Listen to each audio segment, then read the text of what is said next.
रिया और रितु काफी अच्छे दोस्त थे। दोनों की आपस में खूब बनती। दोनों एक ही ऑफिस में काम किया करती थी। रिया रितु को अच्छा दोस्त मानती, लेकिन रितु। अरे रिया, तुम लोगों का अपना मकान नहीं है, क्यों नहीं तुम और नरेंद्र भी हमारी कॉलोनी में ही मकान ले लो? हाँ यार, आइडिया तो अच्छा है, लेकिन इतने पैसे आएंगे कहाँ से? अरे, हमारे होते हुए तुम्हें घबराने की जरूरत नहीं है। रुको, मैं अपने दूर के एक भाई से बात करती हूँ। उसका यही काम है, लोगों को घर दिलाना। थोड़ा सा कमीशन लेता है, लेकिन मार्केट के रेट से कम दामों में घर भी दिला देता है। अरे वाह, तुम अपने भाई से बात करो, मैं नरेंद्र से बात करती हूँ। रितु रिया के जाने के बाद अपने भाई को फोन करती है।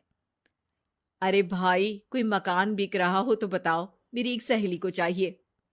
अरे है ना, पूरे 40 लाख का है। ओ भाई, ठीक है, फिर मैं उसे 45 लाख का बोलूंगी। दोनों मिलकर 5 लाख का आधा आधा बांट लेंगे, ठीक है? रितु रिया को मकान दिला देती है, लेकिन एक दिन उसका नया मकान देखने नरेंद्र की बहन आती है। अरे भैया, मकान तो अच्छा है, कितने का लिया? तुम्हारी भाभी की सहेली ने दिलवाया है, बड़ा ही ठीक रेट में मिल गया नीरू, सिर्फ 45 लाख का। तभी नीरू का पति बोलता है। नरेंद्र, ये तो बहुत महंगा है। मेरे दोस्त ने भी यही मकान सिर्फ 38 लाख में लिया है। चलो मैं तुम्हें उनके घर ले चलता हूँ। दोनों नरेंद्र की जीजाजी के दोस्त के घर जाते हैं, जहां उन्हें रितु का भाई मिल जाता है। क्या बात है, आपने हमें धोखे से महंगा मकान बेचा है। पता है कितनी मेहनत की कमाई का पैसा है। अब ये तो आप उन मैडम से पूछे जिन्होंने आपको ये मकान दिलाया है। उनके कहने पर ही मैंने ये रेट लगाया था। अब नरेंद्र को रिया पर गुस्सा आ जाता है। वो रिया को कहता है, रिया, तुम्हारी सहेली रितु तो एक नंबर की चालबाज और धोखेबाज निकली। मैंने उसके कहने पर इस मकान के 7 लाख ज्यादा खर्च किया है। रिया को भी नरेंद्र की बात सही लगती है। वो चुप हो जाती है। अगले दिन रितु रिया से मिलती है। रितु, मुझे तुझसे ये उम्मीद नहीं थी। तुमने 38 लाख का मकान 45 लाख में हमें बिकवा दिया। रितु अपनी पोल खुलती देख जोर जोर से रोने लगती है। अरे मैंने क्या बुरा कर दिया, तेरा भला ही तो सोचा था। अरे तुझे उस प्रॉपर्टी डीलर की बात पर भरोसा है, लेकिन अपनी सहेली पर नहीं। रिया को रितु के आंसू सच्चे लगते हैं और वो उसे शांत करती है। अरे अच्छा, शांत हो जा, चुप हो जा। सॉरी, हम लोगों की ही गलती है। हमें मार्केट में पहले रेट पता कर लेना चाहिए था। चल सॉरी। अब रितु आए दिन लोगों से रिया के पीठ पीछे बुराई किया करती थी। रितु अपनी ही दूसरी ऑफिस के सहयोगी से कहती है, अरे ये रिया भले ही मेरी अच्छी दोस्त हो, लेकिन एक नंबर की कंजूस है ये। कभी कुछ खाने जाओ तो पैसा मुझे ही भरना पड़ता है। तभी वहां रिया आ जाती है। अरे रितु, सॉरी यार, वो कल के खाने के पैसे तुझे देने पड़े, चेक कर ले। अब मैंने तुझे पेटीएम कर दिया है। अच्छा चल, मैं जा रही हूँ। रिजाइन जो दे रही हूँ, बाद में बात करते हैं। रिजाइन? क्यों? तूने अपनी बेस्ट फ्रेंड यानी मुझे भी नहीं बताया, क्यों? अरे नहीं यार, ऑल सडन प्लान बना। दरअसल ये नया घर का ईएमआई निकालनी काफी मुश्किल हो रही है, तो सोचा घर पर ही कोई बिजनेस कर लूं। अब इतनी थोड़ी सी कमाई में हो नहीं पा रहा है ना। अच्छा अच्छा, क्या बिजनेस करेगी?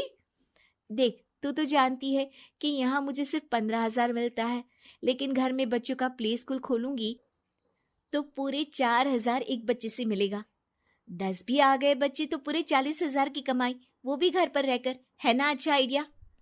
रितु को रिया की बात से जलन होती है। वो कहती है, अरे फिर 10 क्या, 50 बच्चे का ही सोचना। अरे कहाँ यार, घर में इतनी जगह कहाँ। सुन ना, एक काम करते हैं, हम मिलजुल कर किराए का मकान लेकर उसे सजाते हैं। फिर ज्यादा कमरे होंगे तो ज्यादा बच्चे आ सकेंगे ना। हाँ, लेकिन मैं एक बार नरेंद्र से पूछ लेती हूँ। रिया नरेंद्र को सारी बात बताती है। देख लो रिया, मुझे तुम्हारी इस सहेली में जरा सा भी विश्वास नहीं है। अरे नहीं नहीं, वो ऐसी नहीं है। मिलकर काम करेंगे, जो पैसे आएंगे आधे आधे बांट लेंगे। इसमें बुरा क्या है, काम भी अच्छा होगा। फिर क्या था, दोनों मिलकर काम शुरू करते हैं। पूरा कमरा बच्चों के हिसाब से सजा दिया जाता है। टीवी, फ्रिज, बेड और न जाने क्या क्या। तेरे और मेरे मिलाकर 2 लाख का खर्च हो गया। अरे कोई बात नहीं, पैसे कमाने के लिए इन्वेस्टमेंट तो करनी पड़ती है। अब इतनी बड़ी रकम है, अच्छा है कि दोनों ने मिलकर कर ली, वरना एक के बस की तो बात नहीं है। हाँ, लेकिन अब मैं ना एक बात बोलना चाहती हूँ। देखो, पिछले 2 महीनों से जब से ये काम चल रहा है, सारी मेहनत मेरी ही है। मैं ही सारा सारा दिन यहाँ का काम देखती हूँ। तो अब मैं तुम्हारे साथ ये काम नहीं करूंगी। अकेले मैं ये स्कूल चलाऊंगी। अरे ऐसे मत बोलो रितु, मैंने नौकरी भी छोड़ दी।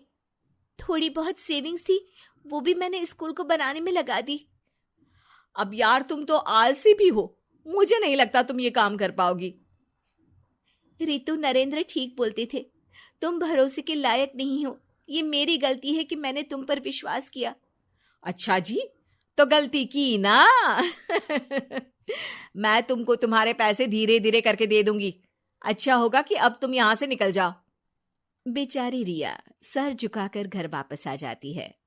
नरेंद्र, वही हुआ जिसका डर था। रितु ने मुझे पार्टनरशिप से हटा दिया।